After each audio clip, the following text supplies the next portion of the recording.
Hello and welcome to Victoria's Cantina. Today we're having a look at the Bandai movie realization Star Wars Samurai Taisho Darth Vader. I picked this up several months ago, just barely getting around to reviewing it, as happens from time to time. Previously, I reviewed the Bandai movie realization So Hey Darth Maul, and I loved it so much, and I just loved Japan and Japanese culture so much that I had to go back and also get the original Darth Vader, because there's two versions of Darth Vader that are out there, this being the first one. And having been to Japan a year ago, totally fell in love with it. I'm working on getting back there, and I'm definitely going to want to get more of these.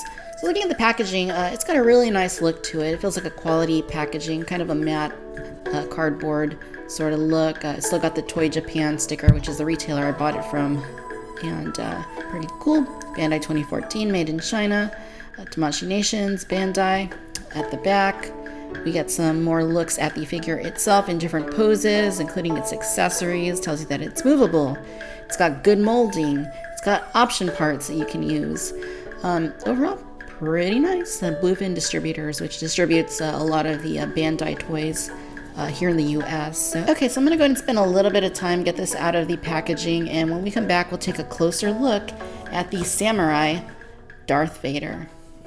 Here's the instruction sheet that comes with the figure, telling you all about the hands and the lightsaber accessories that you can use. There is the figure, looking absolutely stunning. When I was in Hiroshima, we went to Hiroshima Castle, and they had several sets of samurai armor there. There was one that looked exactly like Darth Vader, which makes sense because, of course, the Darth Vader design was strongly influenced by the samurai. But this one piece of historical armor that they had there looked identical. It was glossy black. The helmet looked just like Darth Vader.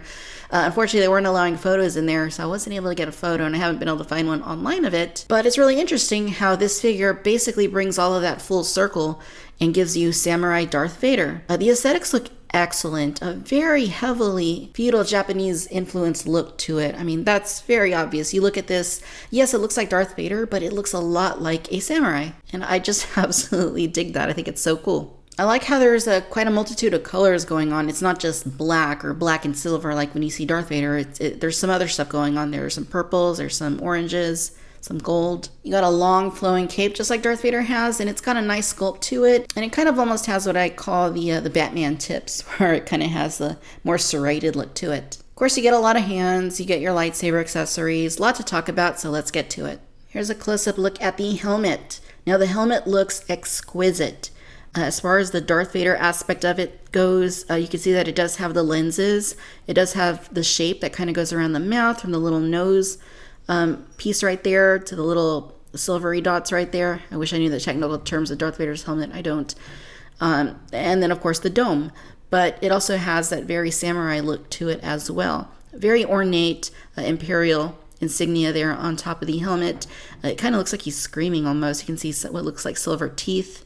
And very angry look to it as well. Right here where you have more of this ribbed look on the dome, you see some very nice purples, some oranges, and the helmet itself has a very glossy look to it. Looks really cool. Underneath the helmet here, there's another piece of armor that is connected directly into the bottom part of the helmet. Oh, this really armored looking section right there is nicely done. It kind of has like a slight metallic look to it. I mean, it almost looks like it would be metal. It's not. It's just plastic. But it's very nicely done. More colors right here. You can kind of see Darth Vader's chest box right there with the little buttons and knobs and such. Shoulders are looking very good. Basically, it looks like Darth Vader's bodysuit, but a little bit more heavy duty. You also have the shoulder plate that Vader has. Of course, it's been a little bit redesigned here. The gloves are looking pretty nice. A little bit more of a metallic look to them. And you have a little sheath right there. It doesn't look like it's functional. I don't see a way to put the actual lightsaber hilt in it, but it still looks good nonetheless. And I really like this skirt piece right here. I really like the colors, the purples, the oranges. It just really works. It really works with the metallic black and the matte black components of the costume. You get more Imperial logos there. Pants look very good, very flowy. And the boots also have a very metallic look about them. Very nicely detailed, very nicely sculpted. Really looking quite incredible. Here at the back, you can see what looks to be it's a ball joint right there. That's actually where the cape plugs in. So the cape goes underneath the helmet right here. You can pull that off to put that on, and then you can also plug it in so that you can kind of pose it a little bit. And we'll look at that a little more closely in just a bit, but looking here at the back, looks nice. Again, metallic look to it, more colors. Overall, beautiful looking figure. No peg holes, really solid all around. So as we get into articulation, the figure has a ball joint at the top of the head. It also has a neck joint, which enables you to kind of push it forward or cock it over to the side. But you can also spin the head side to side or tilt it. And it goes down pretty nicely, looks up quite a bit actually. Here at the shoulders, there's insert molded connections. You can rotate them outward. You can see the joint right there. That's actually molded into the body, and then you can move it like this. Pretty nice tight joints. Looks like you have double bends here at the elbows. Here at the wrists, you got ball pins, so you can bend it like that. You can swivel it around. There is a ball joint here at the lower torso, so you can move that around like such. Pretty good movement there. Here at the hips, you can move them out about that much. If you pull them any farther out, they actually come disconnected from the hip, so you don't want to do that. They also move forward a little bit, not a whole lot. Again, if you move it too much, it's probably going to pop out. And then you'll just have to pop it back in. Here at the knees, you can bend them. And it looks like they go pretty much a full 90 degrees there. That's what they look like from the front. Not bad. You don't really see the joint too much. And then for the ankles, you can rotate them downwards, upwards. Lots of movement there, side to side. And it doesn't seem like they have a tilt to them. So overall, very nicely articulated. And as far as that joint on the back of the cape goes, we'll just snap that in there. And then you can rotate the cape a little bit like that. So you can kind of have it off center. Oops. It's a little tricky to get that nailed just right. Let's see if we can move it. Kind of have it a little more downward. Comes out very easily, as you can see. There it's kind of sticking out a little bit. It's an interesting point of articulation for sure. There's not really a whole lot of use for that. It doesn't seem like it's the most effective way to pose a cape, but it is interesting that it has it nonetheless. So out of the packaging, Darth Vader comes with 2-fisted hands. The figure also includes 2 gripping hands for his lightsaber. You also get 2 trigger pointing fingers, which I guess you could also use for a force choke sort of pose. And then you have the 2 open hands as well, so plenty of options here. Alright, so now for the lightsaber. So the lightsaber hilt itself is very reminiscent of Darth Vader's hilt from the films, and you can see it's been slimmed down to give it more of a sword type look. The blade itself has a nice curve to it. It's not like a deep red, like the top of it is pretty dark red, but then it's kind of like a lighter red down here on the bottom. And I do like the colors of the hilt. It's got a nice metallic look to it. The black bits look good. Pretty nicely detailed. I think they did a nice job with this accessory. You also get an unignited hilt, which is basically the same thing minus the blade. And they're even...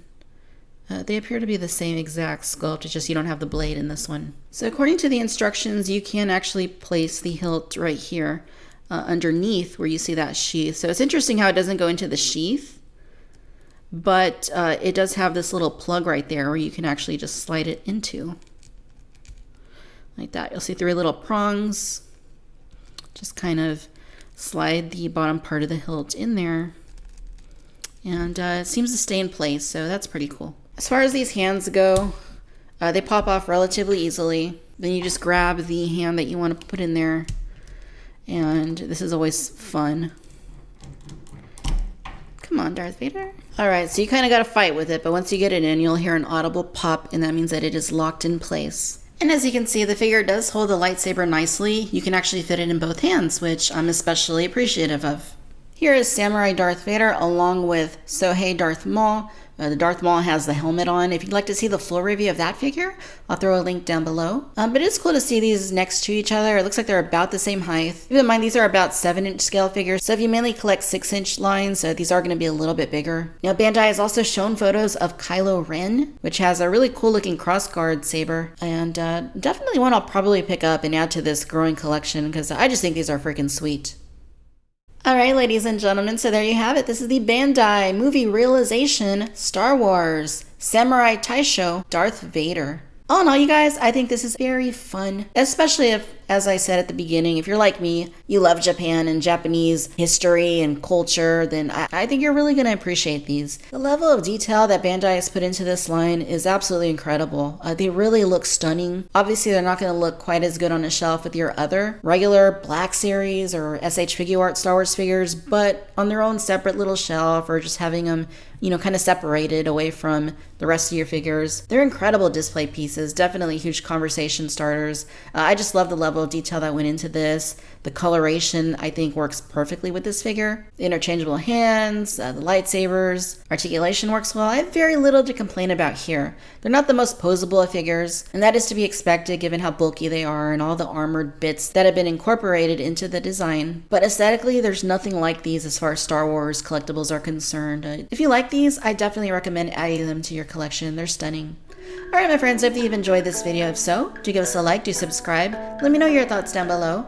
Be sure to subscribe to the Cantina Chatter podcast on iTunes. Follow me on Facebook, Instagram, and Twitter. And if you're so inclined, I do have a Patreon page. There's a link down below if you'd like to check it out. As always, I'd like to thank you for tuning in to Victoria's Cantina. Arigatou gozaimasu. Bye-bye.